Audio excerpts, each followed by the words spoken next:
ভুয়ো পুলিশ সেজে তোলাবাজি, পোলবায় গ্রেপ্তার দুই ভুয়ো পুলিশ, উদ্ধার পোশাক ও অস্ত্রের সরঞ্জাম। হুগলি জেলার পোলবা থানায় পুলিশের বড় সাফল্য। গতকাল রাতেই পুলিশের পোশাক পরে নকল পরিচয়ে ঘোরাফেরা করা দুই ভুয়ো পুলিশকে গ্রেপ্তার করেছে পোলবা থানার পুলিশ।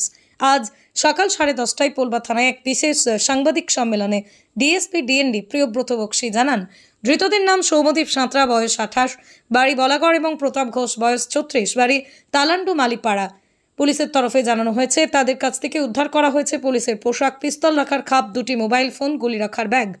গতকাল রাতে একটি কারখানা থেকে তাদের গ্রেপ্তার করে পোলবা থানার পুলিশ। আজ তাদের আদালতে তোলা হবে এবং 5 দিনের পুলিশ রিমান্ডের আবেদন করা হবে বলেই জানিয়েছে ডিএসপি ডিএনডি প্রিয়ব্রত বক্সী।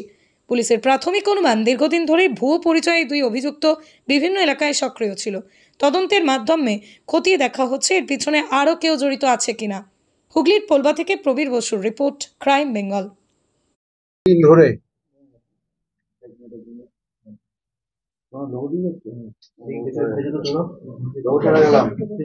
গত কয়েকদিন ধরে পোলবা থানার দিল্লি রোডের ধারে সুগন্ধাতে একটি কারখানায় কয়েকজন পুলিশের পরিচয় দিয়ে আসছিল এবং গত 3 দিনে তারা ওই কারখানার মালিককে বিভিন্ন রকম ভয় দেখিয়ে 1,65,000 টাকা ওই মালিকের কাছ থেকে এক্সটর্শন করেছে। পুলিশ গোপন সূত্রে খবর পেয়ে গতকাল রাত্রে ওই কারখানাতে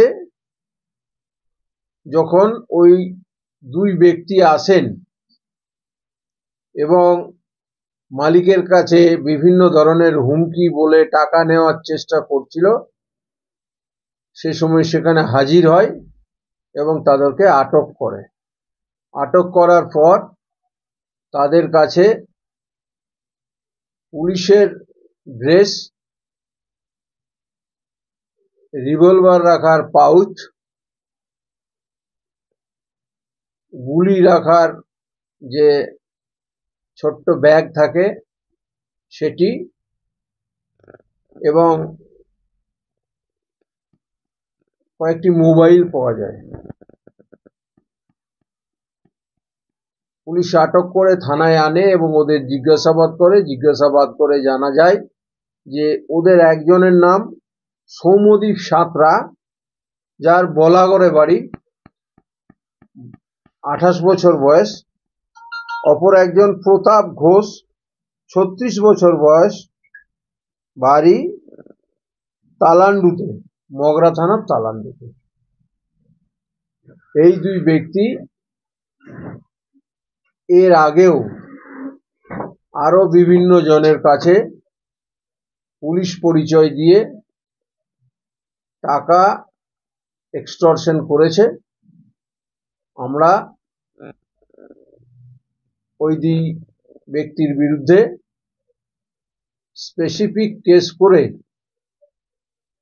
আজকে লার্নেড সিজিএম সদর কোর্টে পেশ করছি এবং 5 দিনের রিমান্ডের প্রেয়ার করছি। ক্রিপ্টোকারেন্সি টাইপের কিছু বিটকয়েন চেন ওইসব করে, ওইসবে দিয়ে 4 লাখ টাকা প্রতি মাসে 7% ইন্টারেস্ট দেয় বলেছিল। প্রথম 2-3 মাস দেয়, তারপর আর দেয় না মে মাস থেকে। এবার আমি ওকে টাকা চাই, ও বলে ধরো আমার দেখো টাকা আসছে না, এই নেই। গত বুধবার দিন ওর বাড়িতে যখন যায় তখন আমায় বলে এরকম ঘটনা, চলো বৃহস্পতিবার দেখা করি মানুষটার সাথে। তখন দেখা করতে যায়, ওরা তখন বলে শুক্রবার দিন টাকা দেবো। তার মাঝখানে সেদিন গিয়ে আমাদের 25,000 টাকা দিয়েছিল। 25,000 টাকা দেওয়ার পরে আজকে কালকে টাকা দেওয়ার কথা ছিল, টাকা দেওয়ার নাম ডেকে চা ফা সব খাওয়ালো, দিয়ে এবার দেখছি এক এক করে সব লোক জড়ো হয়ে গেছে। দিয়ে এবার লোক জড়ো হয়ে মানে গায়ে হাত দিচ্ছে যথারীতিভাবে। আমি তখন আমার ওয়াইফকে ফোন করে বলি যে থানায় ফোন করতে, মানে থানায় আসতে। থানায় আসে, তখন ওরা থানা থেকে গিয়ে আমাকে ওখান থেকে সরিয়ে নিয়ে আসে। ওরা এসে আবার কমপ্লেন দেয় যে আমি নাকি 1,65,000 টাকা ওদের কাছ থেকে নিয়েছি। তাই তো স্যার? এই তপনের বিরুদ্ধে কি পুলিশকে জানিয়েছো? না, মিউচুয়ালি আমাদের সঙ্গে কথাটা বলছিলেন, 3 দিন 4 দিন ধরে যথেষ্ট ভালো ব্যবহার করছিলেন, মিউচুয়ালি দেখা নিয়ে করছিলেন, হয়তো টাকাটা বুধবার শুক্রবার দিন দিয়ে দেবে। এই হয়েছে। এই তপনের বিরুদ্ধে পুলিশ অ্যারেস্ট করার পর তপনদার বিরুদ্ধে কি কোনো কিছু বলেছো পুলিশকে? না না, আমাদের সুযোগ দেওয়া হয়নি।